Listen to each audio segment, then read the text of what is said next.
Indian cricket ടീമിന്റെ ഗംഭീർ യുഗം തുടങ്ങുകയാണ്. ഇന്ത്യൻ ടീമിന്റെ പരിശീലകനായി മുൻ താരം ഗൗതം ഗംഭീറിനെ നിയമിച്ചുകൊണ്ടുള്ള ഔദ്യോഗിക പ്രഖ്യാപനം കഴിഞ്ഞ ദിവസമാണ് പുറത്തു വന്നത്. ഈ മാസാവസാനം ശ്രീലങ്കയ്ക്കെതിരെ നടക്കുന്ന പരമ്പരയ്ക്ക് മുന്നോടിയായി അദ്ദേഹം പരിശീലക സ്ഥാനം ഏറ്റെടുക്കുമെന്നാണ് സൂചനകൾ. രാഹുൽ ദ്രാവിഡ് ഇന്ത്യൻ പരിശീലക സ്ഥാനം ഒഴിയുമ്പോൾ ക്രിക്കറ്റ് ആരാധകർ ഒന്നടങ്കം ഉറ്റുനോക്കുന്നത് ഗൗതം ഗംഭീർ എന്ന ഇന്ത്യയുടെ മുൻ ഓപ്പണറെയാണ്.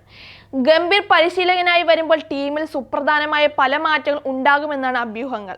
ഇന്ത്യൻ താരങ്ങളെ മിക്കപ്പോഴും പേരെടുത്ത് വിമർശിച്ചിട്ടുണ്ട് ഗംഭീർ. അത് പ്രധാനി ഋഷഭ് പന്ത് തന്നെ, പ്രത്യേകിച്ച് T20 ക്രിക്കറ്റിൽ. T20 ലോകകപ്പിൽ ഇന്ത്യയുടെ പ്രധാന വിക്കറ്റ് കീപ്പറായിരുന്ന പന്തിന്റെ സമീപകാല റെക്കോർഡ് മോശമായിരുന്നു.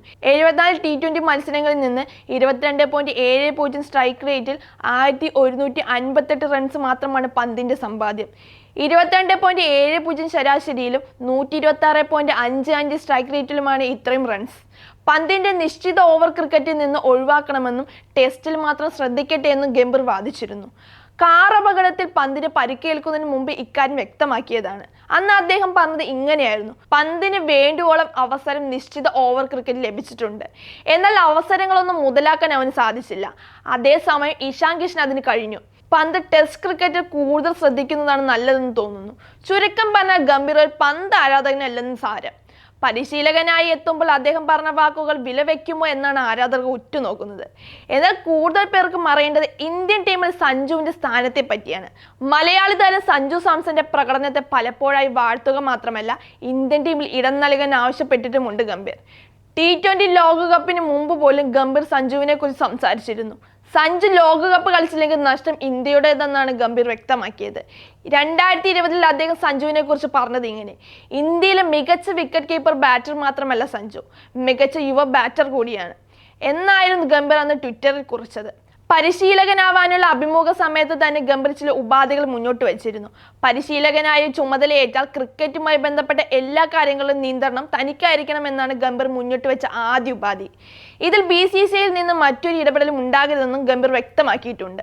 ടെസ്റ്റിനും ഏകദിനത്തിനും T20ക്കും പ്രത്യേക ടീമുകൾ വേണമെന്നതാണ് ഗംഭീറിന്റെ മറ്റൊരു ആവശ്യം. കഴിഞ്ഞ T20 ലോകകപ്പ് സ്ക്വാഡിൽ സഞ്ജു ഇടം നേടിയെങ്കിലും ഒരു മത്സരം പോലും കളിക്കാൻ കഴിഞ്ഞിരുന്നില്ല.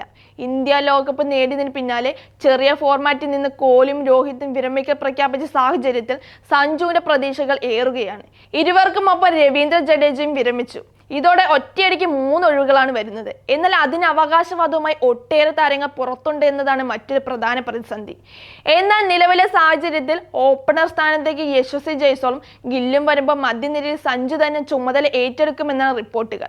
കോഹ്ലിക്ക് പകരക്കാരൻ മധ്യനിരയിൽ നങ്കൂരമിട്ട് കളിക്കാനും ഇന്നിംഗ്സ് സ്വിച്ച് ചെയ്യാനും കെൽപ്പുള്ള സഞ്ജുവിനെ തന്നെ ഉൾപ്പെടുത്തണമെന്ന ആരാധകരും മുൻ താരങ്ങളും ഒരുപോലെ ആവശ്യമുയർത്തുമ്പോഴും അന്തിമ തീരുമാനം ഗൗതം ഗംഭീറിന്റേതായിരിക്കും. അദ്ദേഹത്തിന്റെ കീഴിൽ ഒട്ടേറെ മാറ്റങ്ങൾ ടീം ഇന്ത്യക്ക് ഉണ്ടാകുമെന്നാണ് കരുതപ്പെടുന്നത്. അതിൽ പ്രധാനം ഹർദിക് പാണ്ഡ്യ നായകനായി വരുമെന്നതാണ്. T20 രോഹിത് ശർമ്മയുടെ അഭാവത്തിൽ ഹർദിക് നായകനായി വരാനാണ് കൂടുതൽ സാധ്യത. ഗംഭീറിനും അത് തന്നെയാവും കൂടുതൽ താല്പര്യം. IPL കൃത്യമായി പിന്തുടരുന്ന ടൂർണമെന്റിൽ ഒരു മുൻനിര ടീമിന്റെ മെന്ററായി പ്രവർത്തിക്കുന്ന ആളായിരുന്നു എന്നതിനാൽ തന്നെ സഞ്ജു സാംസനെ ഗംഭീർ ടീമിൽ എവിടെ ഉൾപ്പെടുത്തുമെന്നതാണ് ആരാധകർ ഉറ്റുനോക്കുന്നത്. IPL രാജസ്ഥാൻ റോയൽസ് നായകനായി തിളങ്ങുന്ന സഞ്ജുവിന് ഗംഭീർ അർഹമായ സ്ഥാനം കൊടുക്കുമെന്ന് തന്നെയാണ് ആരാധകരുടെ പ്രതീക്ഷ.